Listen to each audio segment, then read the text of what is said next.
जैसा कि हम सब जानते हैं, आज अंतर्राष्ट्रीय महिला दिवस है।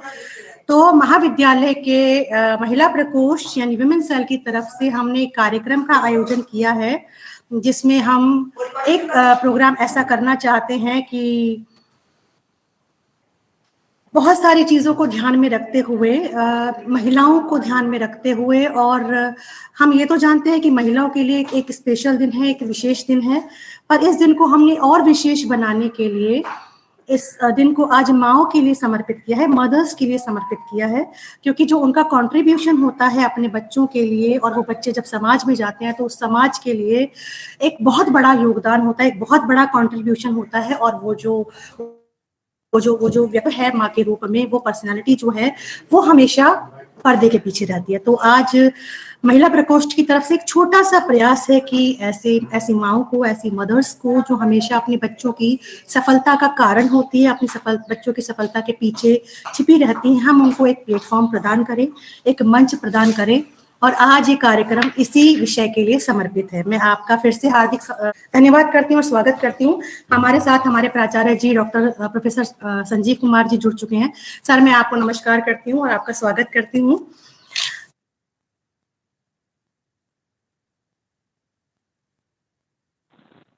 मैम आप म्यूट हो गए हो। रूपम मैम अपने, हाँ मेरी आवाज आ रही है प्रगति जी? हाँ अब आ रही है मैम जी। तो मैं सभी का स्वागत करती हूँ हमारे प्रोग्राम में।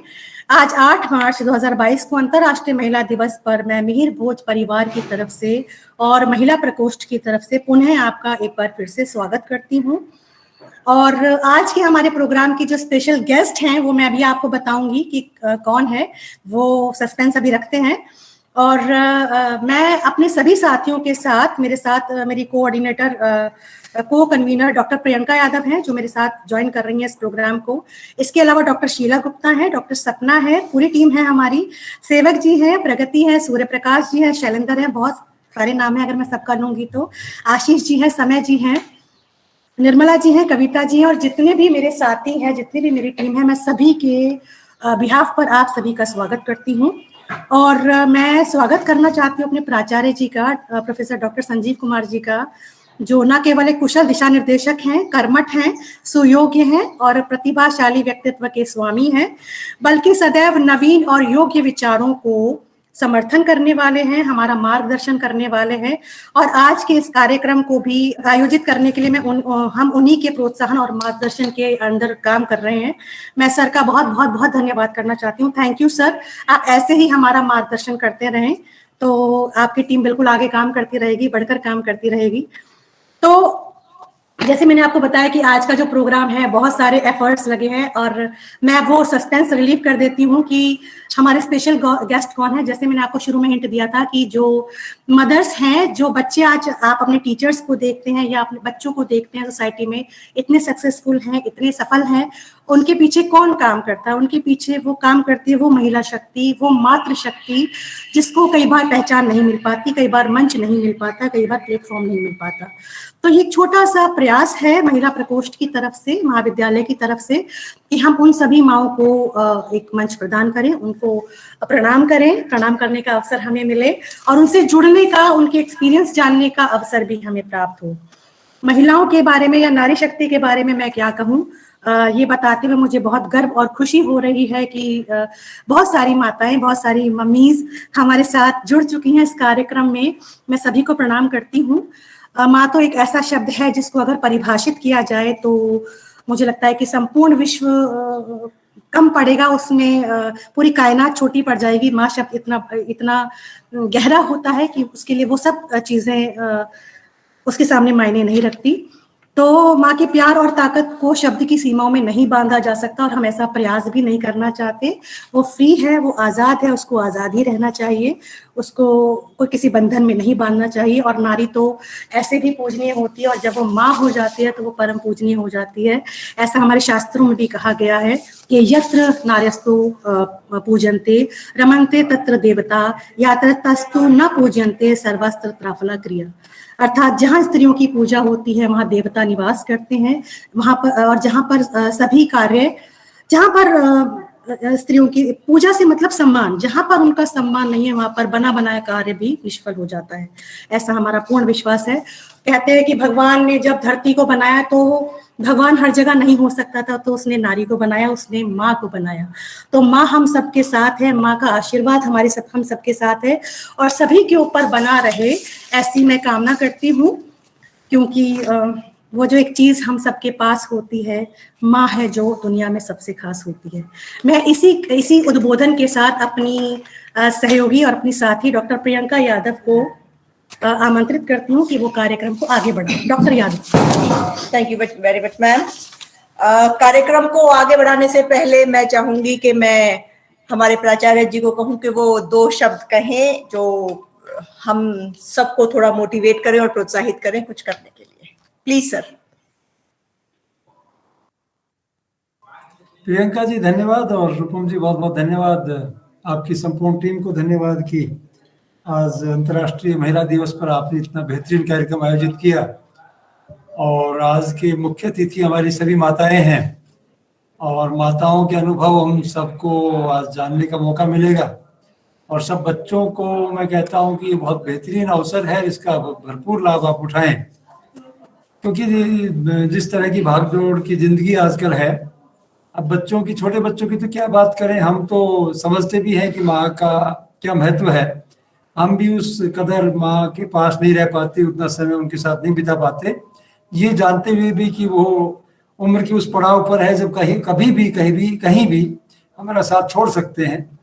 तो उसके बावजूद भी, चाहते हुए भी हम उनके साथ उतना समय व्यतीत नहीं कर पाते। सभी माताओं को मेरा प्रणाम और संपूर्ण महाविद्यालय की तरफ से, बच्चों की तरफ से, बड़ों की तरफ से आप सबको बहुत बहुत प्रणाम। और आपका आशीर्वाद लेने के लिए आज हम सब इकट्ठे हुए हैं। और आप माताओं से बस यही है कि आप हम सबको आशीष दें और एक अच्छा अपना तो जीवन आपने बिताया और जो जो आपके संस्मरण रहे जीवन में, जिस तरह से आपने मेहनत करके अपने बच्चों को, बच्चियों को आगे बढ़ने की प्रेरणा दी कठिन से कठिन परिस्थितियों में भी, उनसे जरूर हमें रूबरू कराएं ताकि हमारे जो नई पीढ़ी के बच्चे हैं वो ये जाने कि जीवन इतना आसान नहीं है। और मैं तो, मेरी माताजी जुड़ नहीं पाई, बड़ी इच्छा थी मेरी और मैडम कह भी रहे थे, क्योंकि वो उनके पास उस तरह का स्मार्टफोन और वो सब कोई ऑपरेट करने वाला उनके पास नहीं है। हमारी भाभी जी हैं वो भी इस तरह से ही हैं और माताजी को तो आता ही नहीं। तो मेरी इच्छा तो बहुत थी, उनकी उम्र अभी 87 साल है और अभी भी वो, जब माताजियों को मैं कहना चाहता हूँ कि अभी भी मैं और मेरे 2 भाई और हैं, जब भी मैं उनके पास जाता हूँ तो माँ की कोशिश ये रहती है कि भाई बच्ची को कोई तकलीफ नहीं होनी चाहिए। उनकी कोशिश ये रहती है कि खाना भी वही बनाएंगे और पानी भी, मैं जाऊंगा तो कोशिश रहती है कि पानी भी घड़े से लेके वो मुझे देंगी।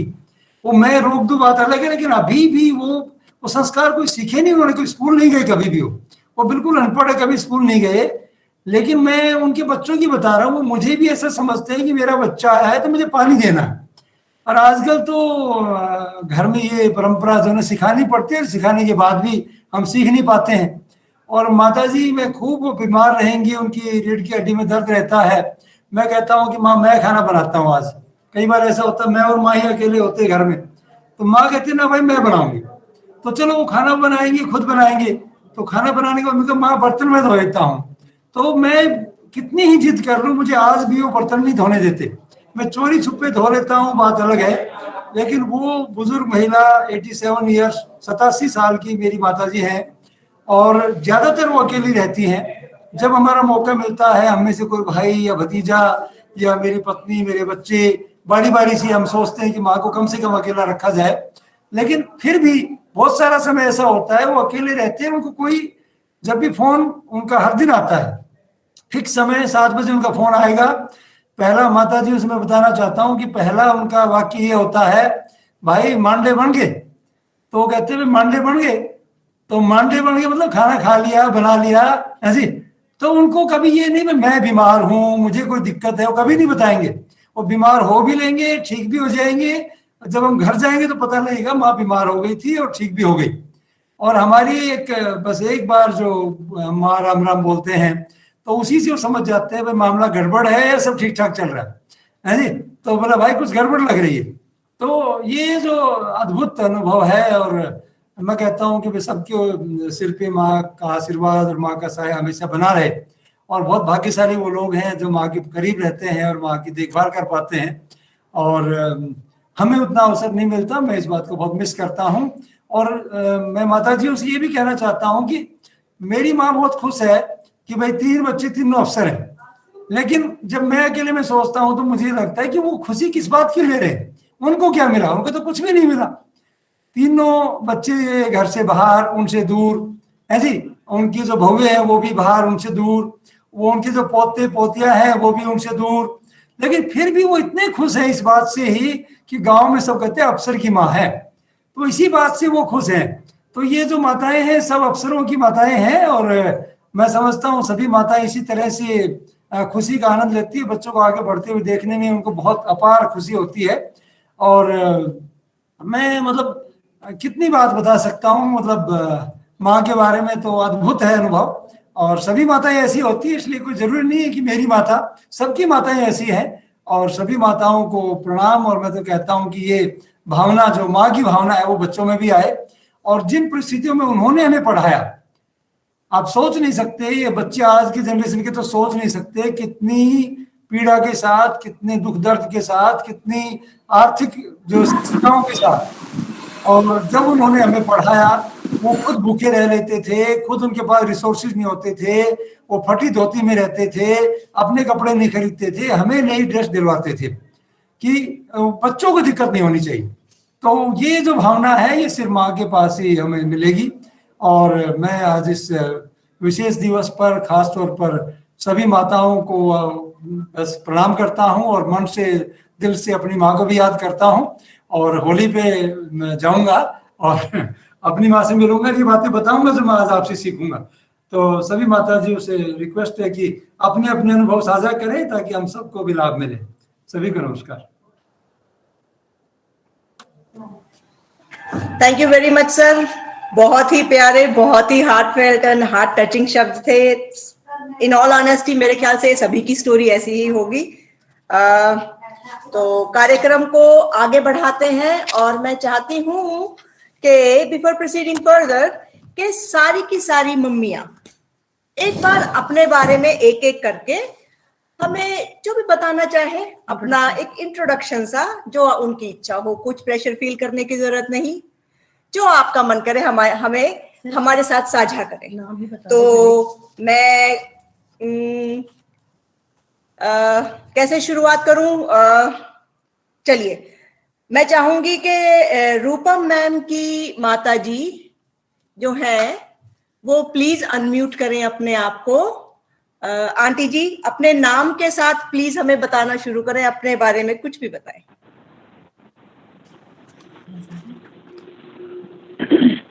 सबसे पहले तो मीर भोज कॉलेज में आयोजित ये अंतर्राष्ट्रीय महिला दिवस पर सभी को बहुत बहुत शुभकामनाएं और सभी का अभिवादन। मेरा नाम मिसेस उषा शर्मा है। मैं एक मध्यम वर्गीय परिवार से संबंधित हूँ। मेरे घर में भी मेरी माँ पढ़ी लिखी नहीं थी, लेकिन उन्होंने कभी भी मुझको पढ़ने से नहीं रोका। हालांकि वो नहीं चाहती थी कि तुम ज़्यादा पढ़ा जाए, क्योंकि उन लोगों का ये विचार था कि अगर लड़की ज़्यादा पढ़ लिख गई तो उसको अच्छा लड़का पढ़ा लिखा नहीं कहाँ से ढूंढेंगे हम। लेकिन मेरे पिता ने इसमें मेरा पूरा सहयोग दिया और उन्होंने मुझे कभी पढ़ने से नहीं रोका। मेरी माँ हमेशा यही चिंता रहती थी कि बच्ची अकेली जा रही है, कहाँ जा रही है, हमेशा उनके साथ जाना, ध्यान रखना, हर माँ को ये चिंता होती है। जब मेरी शादी हुई, मेरा परिवार भी बहुत अच्छा था, वहाँ भी मुझे उन्होंने आगे पढ़ने से नहीं रोका। मेरे परिवार का पूरा सहयोग मिला, मेरे पति का पूरा सहयोग मिला पढ़ाई में। लेकिन जब मेरा कैरियर बनाने का और चुनने का समय आया तो परिवार की परिस्थिति ऐसी हो गई कि मुझे परिवार और कैरियर में से किसी एक को चुनना पड़ा। इसलिए मैंने सर्वप्रथम प्राथमिकता अपने परिवार को दी कि परिवार अगर सुरक्षित होगा, शिक्षित होगा, तो मेरा कैरियर तो अपने आप मेरे बच्चों के रूप में बन जाएगा। इसलिए मैंने परिवार को प्राथमिकता दी और मैंने अपने बच्चों के ये भविष्य को बनाने की सबसे बड़ी जिम्मेदारी ली। आज मेरी लड़की, मेरी बेटी जो आज इस मुकाम पर है, इस मीर कॉलेज में आप सब लोगों के बीच में है, डॉक्टर रूपम सूतई, वो शायद हमारी तपस्या का ही परिणाम है। और उसको ससुराल के बाद भी उसके घर में उसको किसी ने नहीं रोका, उसको उसने भी आगे डॉक्टर की शिक्षा अपने ससुराल में प्राप्त की और उसके पति ने उसको पूरा सहयोग दिया। और मैं यही कहना चाहती हूँ कि लड़कियों को हमेशा आगे बढ़ने देना चाहिए।